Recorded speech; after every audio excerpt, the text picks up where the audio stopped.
Alright, so today we're going to be doing the figure 8 series of knots. So the very first one is just the simple figure 8.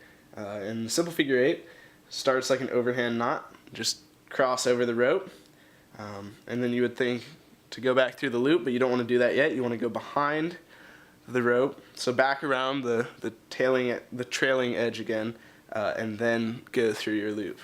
And you see it makes a nice figure 8. So now we're going to learn the figure 8 on a bite. So what that means, you're going to tie the same knot, but a bite is just a loop in the rope. So you start with a loop, and you're going to do the same motion. Cross over, right? And then you don't want to go through the loop yet. You want to go back around underneath, and then through the loop. So your figure 8 on a bite is going to look something like that.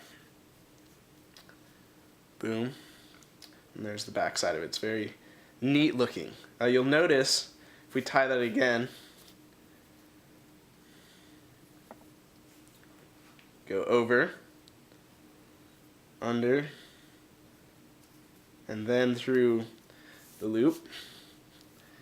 You can tie this and it won't look as good. So say maybe you've got some of this action going on.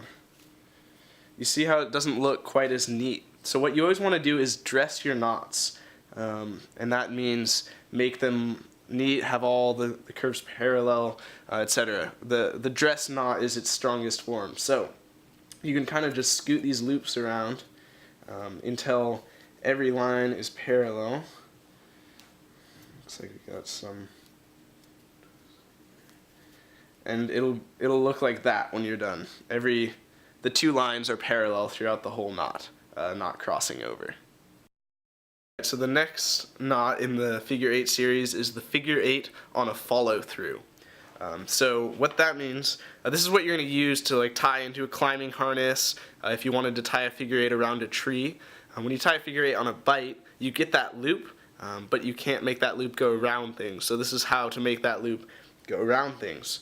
So you start out by tying your standard figure 8 anywhere in the rope. So you're going to cross over, back around, and then through.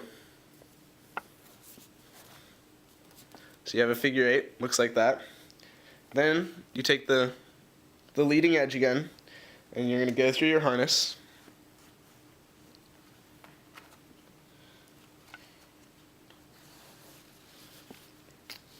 And you want to leave quite a bit of slack in here. I probably didn't quite leave enough, but quite a bit of slack in this rope because you've got to follow through the knot. So basically, you're just going to follow the rope back through the knot, parallel the whole way.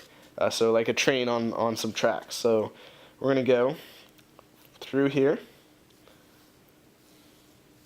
and then it goes behind this one, right? See how they're still parallel? Then it goes through there, then around, and out through that hole.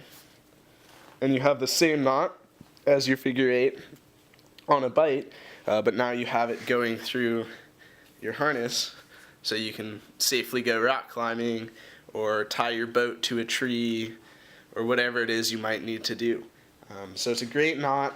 It retains a lot of the rope strength. All knots weaken ropes, but I think the figure 8 holds about 70 to 80% of rope strength. So it's a very strong knot. It's good for things like climbing. And it should, like I was saying, look nice and pretty like this one here, very well dressed. The last of the figure 8 series is the super figure 8, the double figure 8, also known as the super 8. This is more or less a variant on the figure 8 on a bite. So you'll start by tying a figure 8 on the bite, and make sure you leave a nice big loop at the tail of your rope. So there's your figure 8 on a bite. So keep that loose. That's it. And then you're going to come with the loop. You got to come back through the hole, the last hole you went through, and stick your fingers through that because you need to keep that as a loop there. And then you're taking this loop you just came back through with and going over the whole knot. And then you'll grab the loop that's in your left hand, grab that with your right hand, and take this loop all the way to the bottom of the knot and rest it there. And then you tighten the knot, and you get that right there where you have 2 loops, so you can clip in your carabiner to that. This knot is generally a lifeline knot, so if someone's life is resting on a single knot, they'll generally tie this knot to mark that.